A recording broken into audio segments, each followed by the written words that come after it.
So, welcome everybody. The first thing I'm going to do is I'm going to change the rules. Okay. And so But you're not Israeli. I'm gonna disabuse you of that in a moment as well. I'm gonna change the rules. I think in a room that's this small with this kind of environment, I think we should have a conversation rather than a panel of basically 4 successive speeches that are hopefully we'll manage to relate them. And so as Amy said, I'm a professor here at Stanford. In our seminars, people raise their hand, they ask questions, and so on and so forth. So to the extent that we can make it interactive with the audience without making it a total free-for-all, and if I see a free-for-all, then I'll stop. But without making it a total free-for-all, then I'd like us to do that. So my only qualification for being a moderator on this panel, I have 2 qualifications. The first one is I was born and raised in Israel and then moved to the U.S. So by definition, I'm hyphenated. And now I'm a U.S. citizen as well as an Israeli citizen. So I technically can pay taxes in both places. So that's qualification number 1. Qualification number 2, I'm friends with Ronnie Jacobs, and she said, listen, I need you to moderate this panel about hyphenated people. You've moderated panels before. Boom, right there. So I have thoughts, but none of them learned about this. I will share them with you in a moment, but the first thing I want to do is I want each of our panelists actually to tell us what organization they come from, because just to give people here a sense of like the different, they're all qualified to be here. This would be one way to sort of establish those qualifications, and so you understand a little bit the lens by which they view this problem. So Shlomi, maybe we'll start with you. Tell us about the Jewish Peoplehood organization very briefly, and then we'll circle back. I'll sort of frame a discussion, and then we'll go one panelist at a time. Okay? You get cool mic.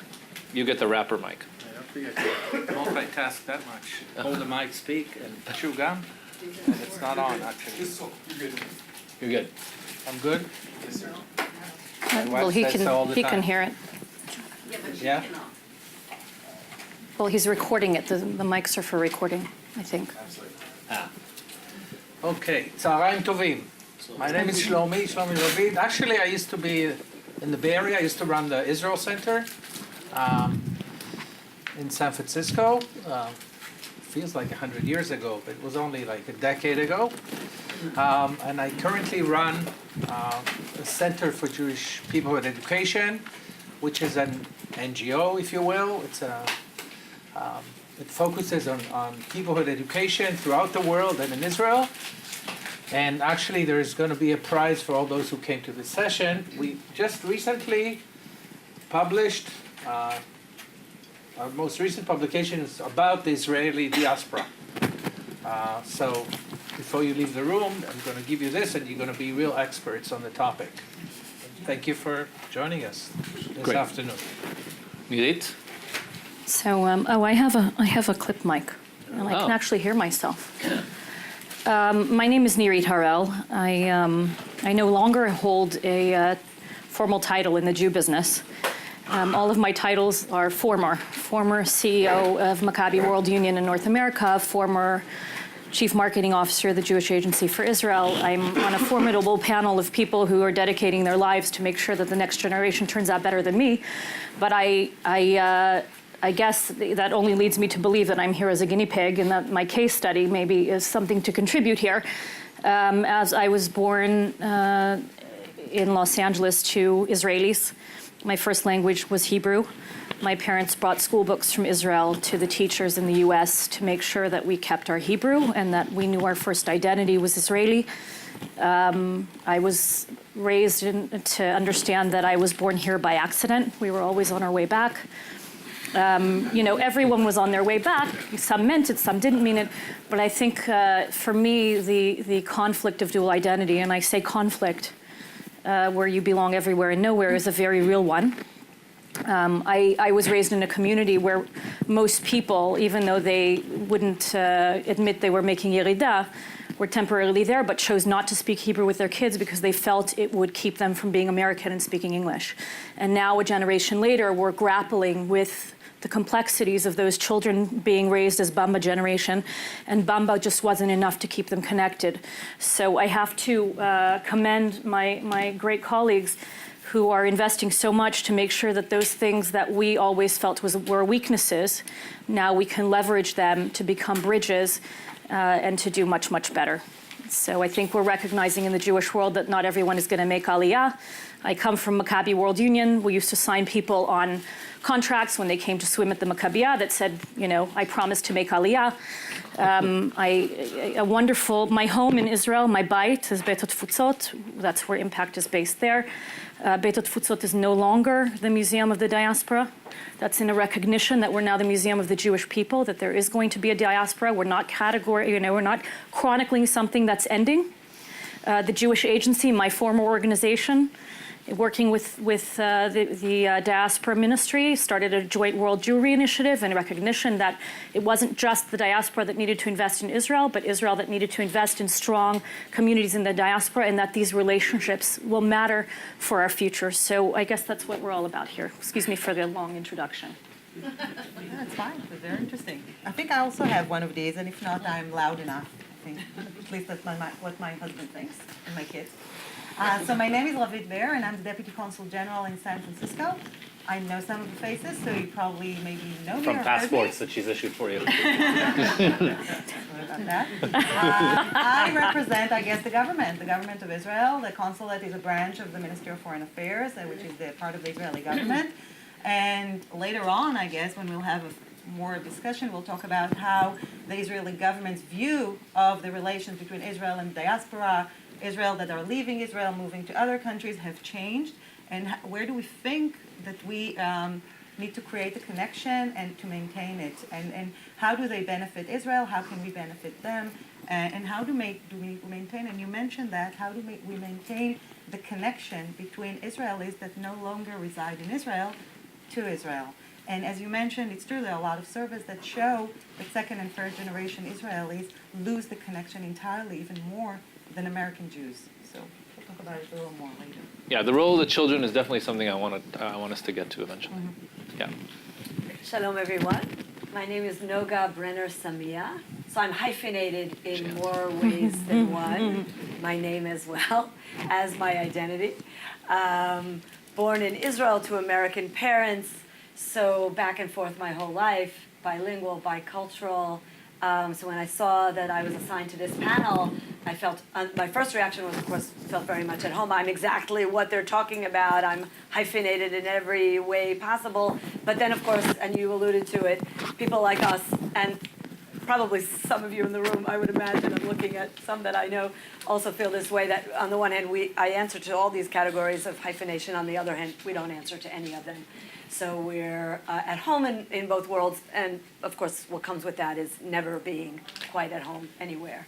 But when I learned, we're kind of in good company. I'll just say, you know what, I'll say something about Bina, because you asked me to say something about the organization that I represent here is Bina, the Jewish Movement for Social Change, Hatnuah Liyahadut Chevratit.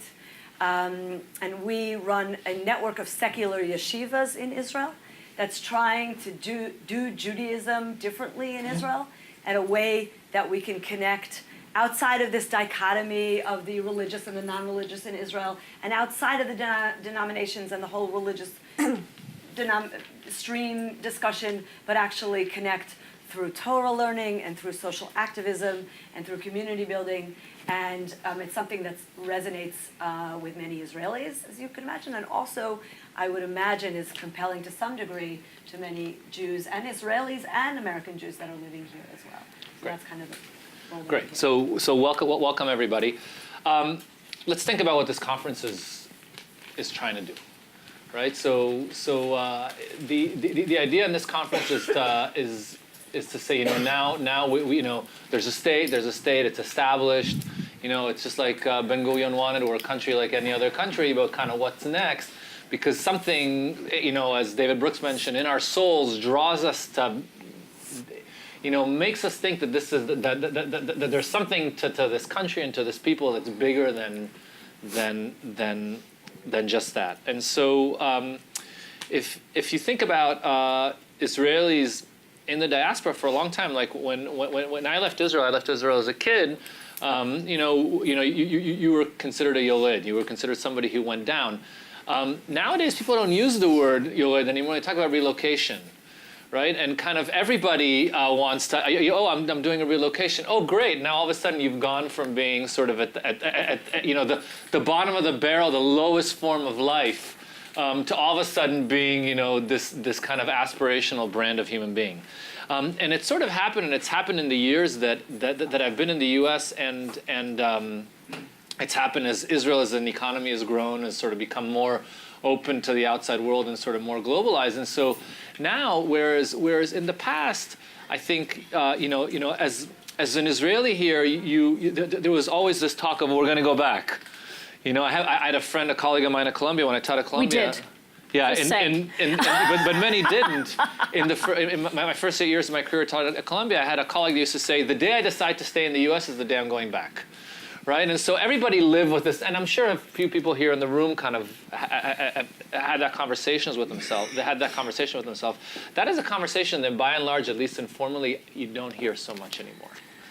Right, and so you can, and now there's even this organization, the IAC. I don't know if those of you who are involved or have seen it. It's this bizarre festival where you get to feel like you're in Israel, but you're really in Miami for the weekend, or in DC, and you feel super patriotic, but then you kind of walk back to your American life. But sort of the growth of that conference and all the rah-rah around it in the community. And also what we see here suggests that now this kind of hyphenated community is ready to say, well, wait a second, sort of, all right, well,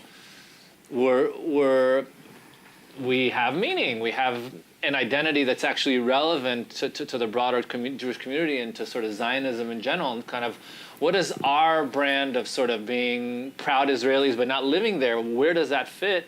And what relationship should these hyphenated communities have with the state of Israel? What sense of ownership can we have over what happens in Israel, right? Because your American Jewish friends see you as more owners of what's happening, but Israelis in Israel see you as less owners because you're not there. And sort of where in the mosaic of different communities and how they contribute to this kind of new movement, sort of where do we stand? And so this is kind of that's sort of the general scope of what this panel is going to be about. And I'd like to start with Shlomi. You had sort of both. You sort of had a series of thoughts about diaspora in general and sort of diaspora Israeli. So why don't we have you sort of start the discussion, and then we'll move on down. Gladly. Okay. But just for my curiosity, מקליטים. by the end of the session, we'll figure it out. Just a quick show of hands. How many are originally from Israel in the room? Okay. Yeah, well, yeah. It's actually... You can leave it there, actually. You don't need that piece. Sure, I'm not sure, but we'll try. One of the fascinating things about the Israeli diaspora, I'm going to talk about diaspora a little bit. There is actually a brand new science. I mean, the amount of academic writings on diaspora has peaked over the last 30 years dramatically. It's a real rich and thriving field. And in many respects, the Israeli diaspora is actually much more of a classic diaspora than the Jewish diaspora. Because the classic model of a diaspora is people leaving the homeland. Most of world Jews did not leave a homeland to be where they were. They were actually born in the countries where they reside. It's the only country where rather than the homeland creating the diaspora built the homeland. That's what's unique about the Jewish diaspora. But I want to, when we want to reflect on the place and the role of the Israeli diaspora that has taken a leap in the last 10 years. Recently, there was actually a week or two ago, there was a huge conference of the Israeli-American Council. There were 2,500 people there in Florida. It's becoming a powerhouse. There's a real question of where do they fit in the picture? Are they leaders? Are they in between? There are different ways and different aspirations and different questions about the role that they can play. But what I'd like to do is actually offer maybe a few basic conceptual terms that maybe will make our conversation a little more grounded and richer. And I would propose that as it relates to the Israeli diaspora, we have to look at three perspectives. First of all, what is its own identity? What is its self-identity? The second one is its relationship to the homeland, to Israel. And the third one is its relationship to the American Jewish community at large. I strongly recommend those of you who are interested in the topic, there is a very, very good article, which is actually user-friendly, called Diaspora. The Diaspora by one Rogers Brubaker from UCLA, who's a lead scholar on nationalism. And he revisits sort of the three basic criteria for diasporas. I'll go over them very quickly and mention how they're changing actually in front of our eyes. So the first one is the notion of dispersion, which is pretty intuitive, right? In order to be part of the diaspora, you have to be dispersed, not in your original place. The second one, which becomes more interesting, talks about the homeland orientation. What is the orientation of that group towards the homeland? And I'd like to read to you some of the criteria that Safran, who was one of the lead researchers, provided for a diaspora. At first, it's maintaining a collective memory or myth about the homeland. Collective memory or myth about the homeland. The second is regarding the ancestral home as the true, ideal home, and as the place to which one would or should eventually return. Think of it when you think actually about the difference between sort of the American diaspora, the Jewish American diaspora and the Israeli diaspora. Third, being collectively committed to the maintenance or restoration of the homeland and its safety and prosperity. Okay, actually, I think resonates. And the fourth, interestingly enough, is continuing to relate personally or vicariously to the homeland in a way that significantly shapes one's identity and solidarity. I think that actually speaks a lot for the Israeli diaspora.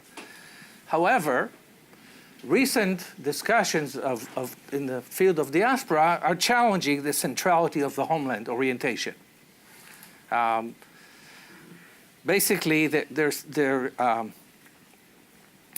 objecting to the definition that they're oriented by continuous cultural connections to a single source or by a teleology of return, which is actually much more typical of the Jewish community. The notion that you have to return to the homeland is really not part of the language and the conversation. It's also fading out among the Israeli diaspora. The third one, which is also very interesting, is boundary maintenance. Boundary maintenance of the group, that is what enables one to speak of a diaspora as a distinctive community, held together by distinctive active solidarity, as well as by a relatively dense social relationship that cut across state boundaries and link members of the diaspora in different states into a single transnational community. This is very true of the Jewish community. I'm not sure whether Israelis who moved here, what is the relationship with Israelis who moved to European countries and so on and so forth. The language is a distinctive character that keeps everybody together. That is definitely, that's when you speak about the cultural component. So, taking those big criteria and zeroing in on the Israeli diaspora. My assessment after actually observing this community over 50 years, both in I spent a few years in Los Angeles. I studied that community at the end of the 60s. I spent time in New York in the mid-'80s and studied the New York Israeli community.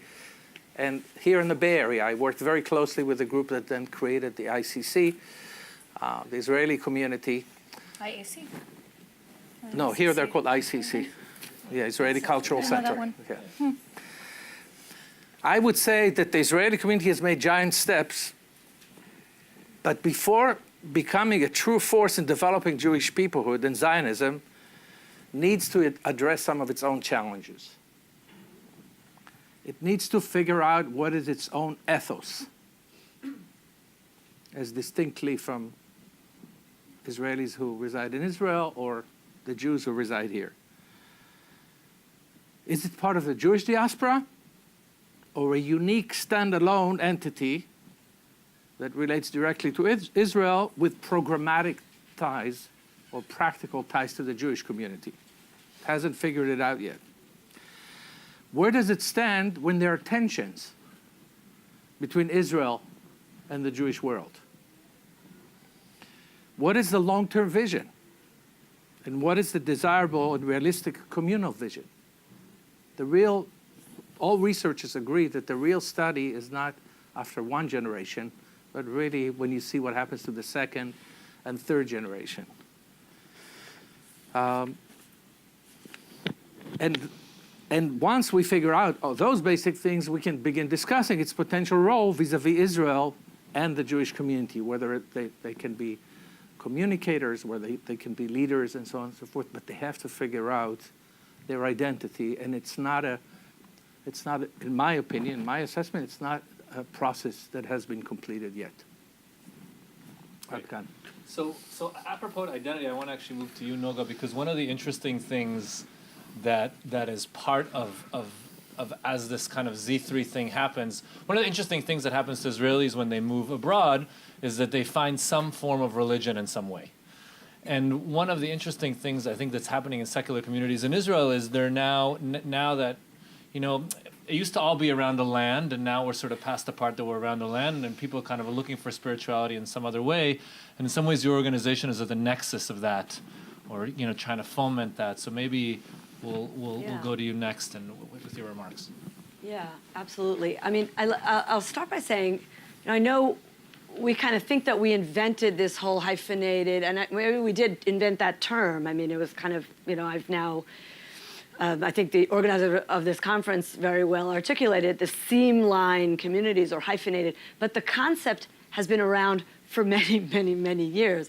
Back in the time of the rabbinic times, at the time of the Talmud, there's actually a different name for it, and it's really interesting. It was called, we would have been called, and many of you guys would have been called nechute.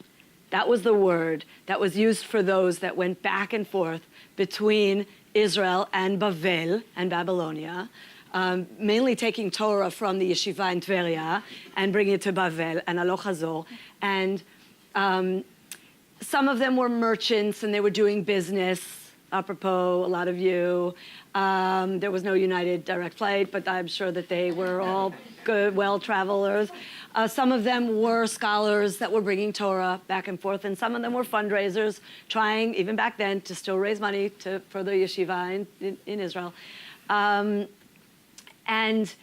I think the interesting, I mean, you could say it's only semantics, but on the other hand, language is everything, right? Nechute, from the word nachut, from the word to go down, linchot is to come down, and nachut, inferior, to some degree, became yored, yerida, yordim. But today, I really feel that, oops, yeah, I'm doing it. I'm sorry.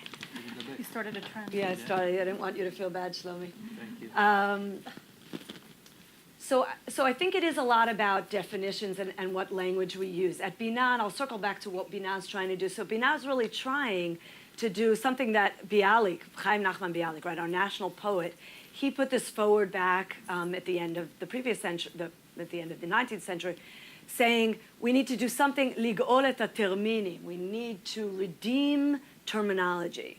So he wasn't about making up new words. He was actually about taking the old terminology and giving it new life. And new, so when you take the word yeshiva, and we're saying in Israel, it's not just what yeshiva has come to be known in Israel as a place for Orthodox men to study Talmud. Well, let's take that word and actually redefine it and say something else. It's also a place where men and women could teach and learn Torah. And part of Torah is also social activism and community building and all these things that are Jewish values that are important to us, and we do that as well. So yes, so I think finding the right language, and I put this in quote because it's not only about the Hebrew English, although that's an issue, and I hope we get to talk about that because that's definitely an issue.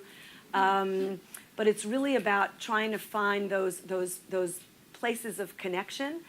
And I'll say one more thing. I think that for us, it's less concern about where we are, if we're in Israel or outside Israel. It's really about finding allies in creating the kind of Judaism and the kind of Jewish language that we're trying to create, whether it's here or there. And I think that's the role, if I have to point to one role of the nechute, of these communities that go back and forth, that have an understanding about what's going on there and have an understanding about what's going on here and are able to be those connectors and able to find and bridge and create this across the ocean, like-minded communities that span right across both sides of the ocean. That's, I think, the strength of this hyphenated communities, and that's, I think, we have no other choice but to create stronger communities that are on both sides, that are like-minded. Our allies for the work that we're doing in Israel, I find more allies here at Oshman JCC than I do in any JCC, in any matnas in Israel, in anywhere in Israel. And why? There are a lot of reasons. I think the Judaism that has evolved in Israel, because of Israel, right, a majority being a sovereign state, being now a majority of Jews, versus here being a minority of Jews in a Christian society. I think all these things contribute to the kind of Judaism that evolved in Israel versus the kind of Judaism that evolved in America. And I think one thing that resonated in this morning's session about how ethical values, moral values, are a salient part of the Jewish identity of Americans here. And I think that we're trying to make that a much more salient and central part of our Jewish identity there. And so that's one example of how we find like-minded partners in this work here. It's not about, so again, just to sum up, it's not about where we're living. It's really less about, and certainly, I don't know, to keep raising and this issue of negating the diaspora, if you ask anyone under the age of 30 today in Israel, do they even know that term? Shlilat HaGolan, negating diaspora, it's non-existent. In fact, we've done such a good job at combating that phenomena that I think we've got to the other extreme, and I think you know this as well. We have the opposite is happening, and actually the brain drain is attracting folks to travel and to go here and to other places around the world. That's a wonderful thing. I think it's something to leverage. We're bringing Judaism and Israeliness across the world, but it's also something that says to me, we don't have the problem anymore of negating diaspora. I think if anything, we have the problem of the opposite. I want to address Rabbi's question for a minute. I think it's about communal structures. I think the answer to why is that, I'll give you a perfect example. 93, I went back to Israel again. I've been back and forth and back and forth. And I wanted to work in Jewish life, and guess what? There were no jobs in Jewish life. We didn't have JCCs that were dealing with this. It's not a natural construct in a world in a society that's a majority, okay? This, by the way, is key to why Israelis did not integrate in the diaspora, because our communities here are faith-based communities. And an Israeli will be the first one to tell you that you're not really Jewish if you're conservative or reform. Okay, do you go to Orthodox synagogue? Of course I don't go. So they neutralize all of it. They don't go to any of it. The amazing thing, if I put my Sochnut hat on, by the way, that's how I ended up in high tech. I couldn't find a job in Jewish life. I ended up in marketing in high tech. But the amazing thing as marketing person for the Jewish agency was the way that these shlichim transformed Israeli society was that we brought Israelis to the diaspora and we brought back Jews. And suddenly we built communities in Israel that had some, they didn't find their place in Israel, but they had some feeling of faith. But it's not a natural thing. These constructs are very new to Israelis, to find their place and to feel validated as Jewish people outside the confines of what the state recognizes. And I think that's a very hard piece. And even the Jewish Agency today, you know, we talk about bringing Jews to Israel. Great. The Jewish Agency is responsible for all the immigration to Israel. Their entire purpose has been Aliyah for 85 years. Today they say if we can't bring you to Israel short, long-term, or Aliyah, we're going to bring Israel to you. The IAC, I just want to qualify for a minute because he spoke about the conference. The IAC is not just a conference. And the skeptic in me, by the way, who's always been very uncomfortable in Israeli communities because I felt that in many ways they were pushing off the Israeliness in my generation. I can only speak from my experience. The IAC has gone through a major transformation. The IAC began in LA with people that I know who saw their children and grandchildren leaving our community in record numbers, more than Americans. Why? Because they didn't have that connection to a faith-based community. In droves, they were leaving. They were growing up on Bamba with no Hebrew and no connection and no tradition and no religion. And suddenly the ISC came, I know because they came to us for content. They said, oh, maybe we need content. Maybe we should be teaching our kids something so they stay connected to Israel and to our communities. That's a very new thing for them. And I'll tell you something, in the last few years, we've seen a complete transformation. I'm incredibly impressed with what they've been able to do because they have a Hebrew PJ library. They've brought the youth groups. They're much more content rich than they've ever been before. And just to say on the other side that, you know, why it is that this back and forth is so important. There's a book called The Case for Jewish Peoplehood. Can we be one? And, you know, I'm a little bit biased because my boss, Misha Galperin, is one of the authors. The other is Erica Brown, who's absolutely phenomenal. They talk about us for thousands of years being a people without a state. And that in Israel today, we're in danger of being a state without a people. And that's what diaspora Jewry or these hyphenated communities abroad can help with, okay? You know, Israel can bring that connectedness. We can talk about this incredible thought process of being a startup nation and all these things that we know how to do from a military society. But it's the Jewish neshama that we can learn, that inclusiveness, the pluralism, the big tent that we have to learn from our societies abroad. So would you say that the role of the hyphenated communities, particularly the Israeli American community, is to, you know, bring back religion or sort of tradition to Israel? Is that what you're proposing? I don't know that's no. I think or to present some kind of modern secular but Jewish alternative life. I think to that Israel? in many ways we're the Hasbara. But Hasbara for who, in what direction? The Israeli communities today are finding a home, and this is another thing that's very interesting, because if you look at the studies, and Shlomi will understand this better than I do, when you look at studies, at least in America, and they talk about affiliation, how do they judge affiliation? Synagogue membership. Okay? Think about all the people who are not members of synagogues that are getting lost inside this idea of affiliation.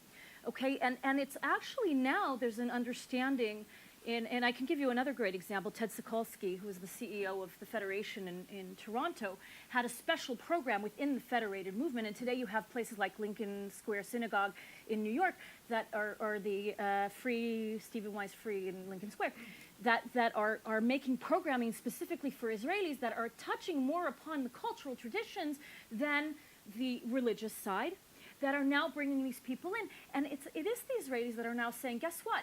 You know, we're keeping this tradition and that tradition, and we're sending our kids back to Jewish school. You know that in my tradition, in my generation, they didn't want to send their kids to Jewish school. It was too religious for them. So they weren't speaking Hebrew with their kids. They weren't giving their kids any kind of Jewish literacy. They gave them bamba, and they thought they were going to have Jewish grandchildren. That way they don't get peanut allergies. That is true. That is innovation, my friends. Israel has very few peanut allergies because of bamba. So, Ravit, you're hearing all this, and so I mean, you're an Israeli living in the U.S., but by virtue of being here, sent by the government, you're not hyphenated. I'm not And so you're hearing all these things, and sort of how does the foreign ministry kind of see the role of these communities? Has what you heard here, does that resonate with the role that the community could have in one way or another? Do you think everybody's crazy? Let loose. Everyone's crazy? Yeah. Yeah, well, I'm Israeli 100%, and I've only been here for a very specific time limit, and I'll be back in Israel next summer. And for me, it was a very interesting experience because this was my first time ever serving in a country with actually any kind of Jewish diaspora. My previous missions were in the Ivory Coast and Cyprus, and there are no Jewish communities around there. So in a way, it's a lot more normal mission, I want to say, for an Israeli diplomat. So, but if I want to talk specifically about the Israeli diaspora, I think the government of Israel really had a change of heart in the way it looks at the Israeli diaspora. And it has to do with several things. I mean, historically speaking, the idea of an Israeli leaving Israel and going to live somewhere else is really undermining the idea of Zionism. The Jews should come to Israel and establish a homeland. And this was the perception, and this is why the government has treated them, as you mentioned, as Yordin, as someone who did wrong. And should come back eventually. And this created distanced the two communities. It distanced Israel because from the Israelis in diaspora because they did wrong and they should go, apologize and come back eventually. And the other side was that the Israelis abroad, and you mentioned that, all three of you, if you don't want me, then I don't want you. I mean, both sides kind of distant themselves from one another. And again, we're talking about 40, 50, 60 years ago, communication was not the way it is today. I mean, they couldn't Skype with their family. They couldn't have all these books and movies and whatever that are very available today. I mean, to do Israeli abroad was a lot more complicated. You really needed to do a lot in order to actually succeed in doing that. And I think so.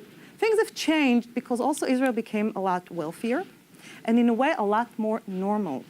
Israel today is more of a normal country, more similar to other countries in the world in the fact that it is more secure in its status around the world, in the fact that it has a large Jewish majority, it is strong enough, it has a very thriving economy that can really sustain its population. And in that way, we can kind of in a way accept the idea that we'll have certain part of the population moving abroad. And even, believe it or not, that could be a good thing for Israel. And the things that we are realizing, and we see statistics for that, and the Ministry of Finance is doing all these surveys around it, we are seeing the benefit, the economic benefit, and the cultural benefit and the academic benefits that we're getting from the presence of Israelis abroad. So I can give you a million examples. I mean, and you were talking about the direct flight from Israel to San Francisco. So I just read last week that the first direct flight from San Francisco to Italy is going to be established in the next few months. It's going to be 3 times a week to Milan. So just imagine Italy, this huge country, which is a huge draw for tourism and economy and whatever, doesn't have yet a direct flight from the Bay Area. Israel has a daily flight, and it's going to have another one with El Al.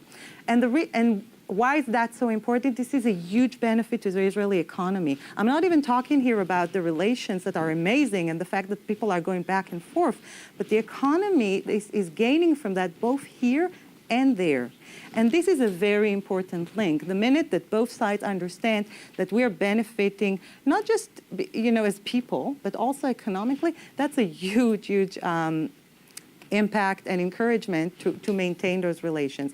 So the minute the government really understood that we can be beneficial to one another, and the presence of Israel around the world is really something that benefits Israel, things have changed. So today, for example, we have a position in our consulate, which is the Israeli House, which is a very interesting position because it is financed by the Ministry of Absorption, which is the ministry that is supposed to accept all the Jews that are immigrating to Israel, give them all the services, the ulpan and whatever, in order to be integrated into the society.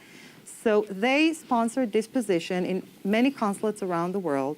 That historically their job was to give services to Israelis that are interested in coming back to Israel. This is what they started off. But today, mostly like 60 to 70% of their time is dedicated to maintaining the cultural and connection between Israelis and Israel, really creating an environment that is convenient and comfortable for Israelis to be Israeli, to see Israeli plays, to have Israeli events, Tu B'Shvat, which is a very important holiday in Israel, to celebrate the birth of the trees. So all these things really creating a community of Israelis, and they work all over the world, actually, even though it's predominantly in the US, in really establishing this connection. And they work a lot with the ICC here, which is a really pretty amazing phenomena, I guess, in the world of an Israeli center. And there are a lot of, so in a way, our perception of Israelis and Israelis' role in the world and what they can bring to Israel and what we can bring to them has really changed. Also a voice for advocacy, because the Israeli diaspora voice in terms of defense, frontline defense for against BDS, and of advocacy in Israel, I think that the Israeli government has also recognized the importance of their voice in defending Israel abroad. Yeah. And even if to talk about the faculty that you're part of, we met with your dean a few months ago, and the statistics is amazing. There are 5 Israelis that's what he said, in the business school of Stanford. The school that has sent the most graduates to be professors at the Stanford Graduate School of Business is Hebrew University. Yes. This is an unbelievable statistics. 5% of your faculty. So all of us on the faculty, there's 127 of us. If you group us all by our undergraduate university, the university that says sent the most, that's most highly represented, right? So the modal university is Hebrew University. Yes. More than Princeton, more than Harvard. 5% of their faculty. 5% of their faculty is Israeli. This is Stanford Business School, one of the most important ones in the world by far. I mean, the leader really in business school in the world. And 5% of their faculty is Israeli. This is highly important for Israel in the fact that we can. This is an infrastructure to create exchange with faculties in Israel, and we see it all the time. Those are the people that bring the connection, not because it's not even an ideological thing, but because it's the easiest way for them. I mean, if I'm an Israeli and I want to establish any kind of exchange, it's so much easier for me because I'm Israeli. I know the people, I know the culture, I know how to do that. Same in business. It's not always about the ideology, and it's okay to say that you can have connection that is based on interest, mutual interests. Yeah. So if we're talking business. Yeah, so I want to take that, and I want to maybe open up also to the audience and start thinking about where do we go next? Kind of. Yeah. I wanted to expand on the part that you brought before. Sure. And that was how we separate the different political parties to what we're trying to do. The reason I'm raising that is because amazingly, in Friday, I was watching Channel 12 what they did in the Israeli television. And they had a 30 minutes interview with Bibi from Redwood about what we're doing in Palo Alto for years now. And the interview was conducted by Moderator, and he was very open to the idea. I don't know if the Haredim would be, but he was. And I believe that any one of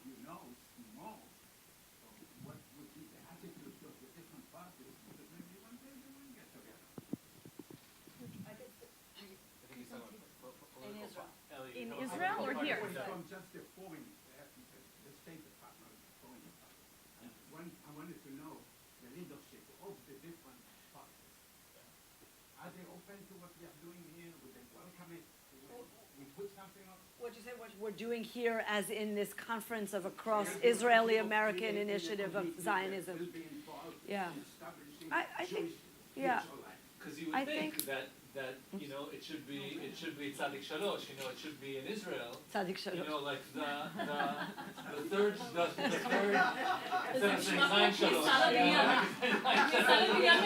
That's good. You know, You tell the rest of us what their joke is. No, just Zionism in Hebrew is Tzionut, which starts with a tzaddik. So tzaddik 3, Z3, which is what we've learned from you guys. How do we export that or back to Israel as yeah, I mean, so Yeah. let me add some kind of an interpretation to Ellie's question, which is that, you know, shouldn't this conversation be happening in Israel, and how would different stakeholders in the Israeli political system view a conversation about modifying what Zionism is that starts in Tony Palo Alto? Bring in the nation state thing too, right there. Yeah. I Yeah. think they've already embraced it. I think, I mean, I'm happy to, I'll say one thing, and then I know that, well, I'll give an example from our world. We're just recently submitted a special request to the Finance Committee of the Knesset to evaluate the allocation of funds for Jewish learning in Israel. And in order to do that, you have to come forward with at least four political parties. Right, the funds are given generously to Orthodox organizations in Israel to study Torah.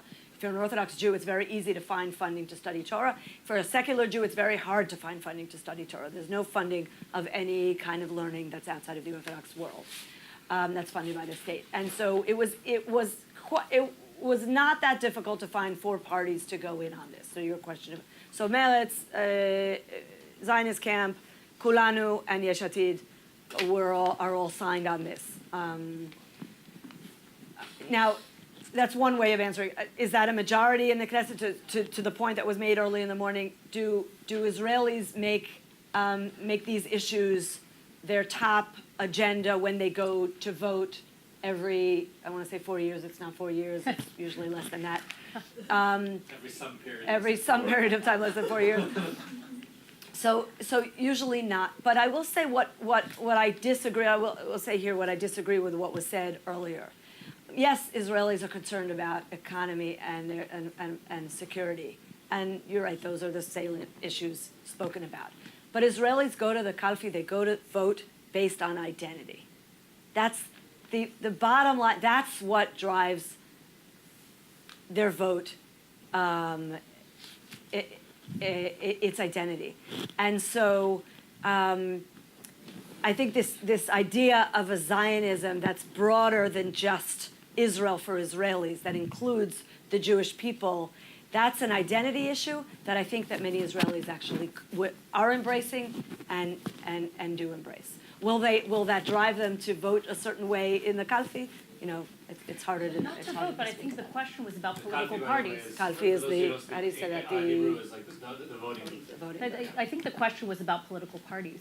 And I think the answer is very complicated, because they will embrace it in a second because they think it's going to help them get support abroad.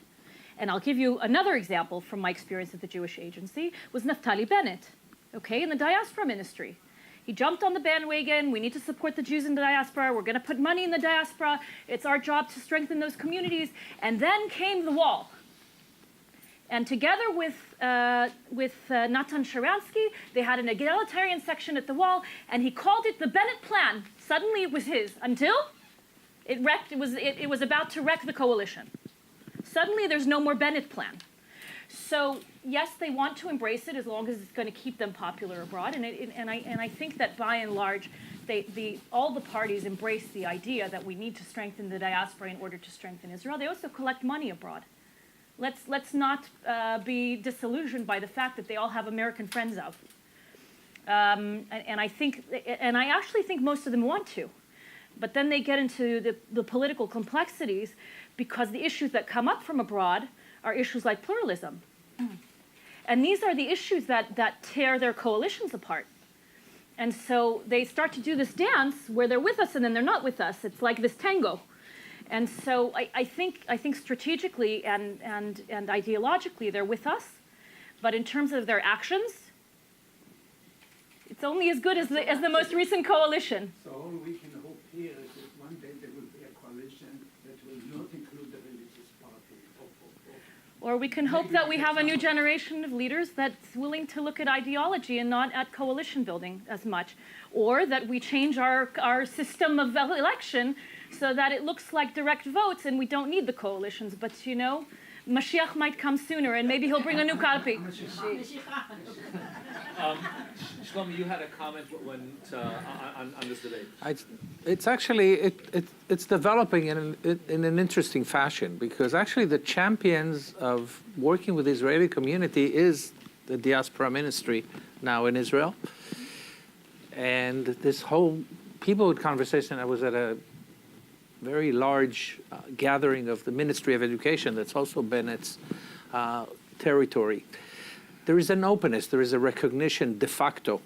It's a little bit like what Balin said of maybe we should accept the reality. There is an understanding that Israelis who don't reside in Israel, who don't live in Israel, is a fact of life in the modern world.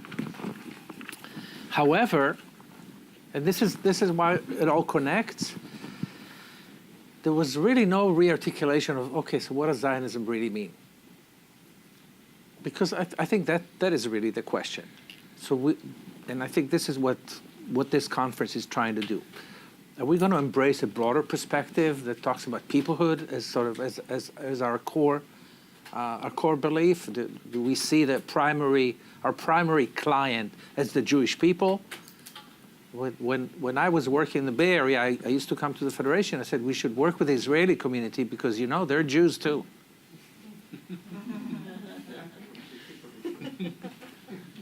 And I think that this is all part of the need to really re-envision and rethink what it means in this day and age to sustain the Jewish enterprise, and the fact that the nature of the Jewish enterprise is changing. And it's not only, Zionism is only, pack up and move. There are other expressions of it, and there are issues of ethos, there are issues of ethics. That conversation is not happening. So while you see changes that Israelis have come to terms, I actually don't agree. I think that part of the DNA of Israeli is a DNA that they receive from their parents, that it's faux pas to leave the country. So there are still lots of Israelis that will accept it, but are actually, it's a little bit like a form of racism. If you talk to them in a private environment, they would be very critical of people who decided to take a different path. And I think this is what needs to, we need to tackle it at the core. That life is just too complex to put it all on political and ideological decisions. So Shlomi, is basically what you're saying that, and I'll open this to the panel and also if people have thoughts, are you basically saying that Israelis aren't ready for the hyphenated Israelis to have any role in what Zionism is or what is Israel and so on and so forth? That Israelis just that there's this kind of ambiguous relationship. We're not sure what it is. We're not ready to let you lead anything. Just send some money, or maybe not, or just come visit in the summers, or help my cousin when he flies over and does a relocation, and kind of happy with this kind of detente. I think the picture is complex.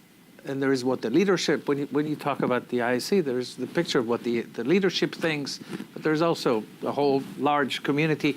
One of the fascinating studies in diaspora studies is we talk about diaspora as one homogeneous group of people. Mapito. They're activists. They're people like the people sitting here. But the majority are busy with many other things. Majority, you can count them as part of the Jewish diaspora, but they don't feel that they're part of you can count them as part of the Israeli diaspora. They don't feel that they are that part. And it's the same with Israelis. There are many of them who say, okay, it's a fact of life, and there are many of them who are really concerned, what would happen to my kids? How do I make sure that they stay home? And how do I close the windows rather than open them? The picture is still being developed, and there's no clear-cut perspective on it. But there's still a fair amount of resentment. I actually had the father of a friend approach me fairly recently, and he said to me, "Ad zevil." And then he corrected himself. Garbage, He said to me, he corrected himself, "At lo zevel, ההורים שלך zevel." For leaving you're Israel. Not garbage. Your parents Now, are garbage. he's much older, but the fact that my parents made a choice to come to it, now he doesn't know my father went to study. Go and explain yourself. But there's still a fair amount of resentment, especially amongst the older generations. Yeah. So there were hands that went up. I saw. Yes. And and Michael, sorry. If you could, what do you think about the community here? I'm not just talking about Israeli Americans, the diaspora, I mean, but what is it that Israelis don't understand about the wider diaspora, the Jewish diaspora in You asking me? the United States, and Well, all all of of you? us. And what is it that you think is that American Jewry doesn't understand about Israel? From your back and forth. I actually want Ravit to take this one. Well, I don't know if I'm saying that as a representative of the government, just my perception of I things. see it as only you. And my feeling is that when Israel think about the fact that they're Jewish, and I'm not talking about Orthodox, I'm more talking about, the secular Israeli, they don't necessarily think of themselves as part of a religion, but they think of themselves as part of a nation. Okay, so I noticed that you're using the word peoplehood instead of nation, which is softer and easier to digest, I guess. Mm-hmm. But if I think of myself, what does it mean to be Jewish? That means being part of a Jewish nation, with all that comes with that.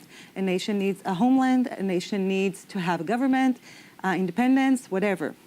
And I feel like American Jews, when they talk about their Judaism, they talk about their religion, about their joint history, their culture, but not necessarily as being part of a nation, or actually not at all being part of a nation, in a way.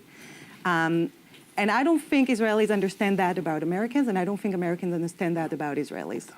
And this is what I feel like is the biggest problem. This is where I find it very difficult sometimes to be talking on the same level, and because we're talking in parallel voices a lot of times. I disagree with that statement. I don't think that American Jewry doesn't feel like they're part of a people. I think we talk about peoplehead so much here that it's Not a people, a nation. A nation. I talk about a nation, not a is a people. people or a nation, it doesn't matter. I think at the end of the day, הם it's all חלק different. מלאום, אני לא חושבת שהם מבדילים. I don't actually think that way. I think we have a problem with semantics that's really intense, because the fact that we have to choose between religious and secular, I cannot stand the word secular. It just drives me absolutely up the wall. I went down to the car to get something on Shabbat. I wasn't driving the car. And my 4-year-old walks past me, and very perplexed. And he says, "Are you secular?" And it's the first time in my life that I thought to call myself secular. I'm a traditional Jew. I keep tons of tradition. Why do I have to choose? And so, but it is that piece that really is very difficult with understanding, because when a Jewish diaspora community wants to celebrate Jewish life, it's generally around celebrations of, and it's changing. I mean, you have all kinds of other things. You look at the kinds of people that you get to come to Yom Ha'atzmaut. You'll see the Israelis twice a year. Yom Ha'atzmaut and Yom HaZikaron. And that's why everybody starts to do Yom HaZikaron everywhere, because it's only the Israelis who come for Israeli Memorial Day. I think we feel like we're a people. I think the people here are very frustrated in terms of their voice in Israel as the homeland of the Jewish people. But it has a lot to do with content. And I actually think that places like this are more well positioned to bring in Israelis around content that isn't necessarily a dialogue around tradition and religion than a synagogue, where Israelis are very put off from walking into any kind of synagogue. And they're already judgmental. I mean, the fact that the chief rabbi of Israel can say that the Pittsburgh community was not a synagogue, I mean, He didn't say that. he wouldn't call it a synagogue. He didn't say that, but he wouldn't call it a synagogue. He didn't say Right? Okay, so you'll correct me. but whatever it was offensive to many people. The original report was retracted because the original report came out. Was misquoted. Yes. Could very well be, but I can tell you I mean, that you can sitting say- around those you tables, can- they've had plenty of feedback that way. You can say a lot of things Yeah. against him, and I Yeah. would probably agree with you. That If it's it's fine, not I something apologize if he that, didn't say it, but I can tell you that there are many people who think it. He's earned his bad press in other ways. Yes, I agree that he has earned his bad press in many, many ways, not in that way. But we have to build parallel communities that or structures that will allow us to be together more often and to realize that we have more in common that separates us.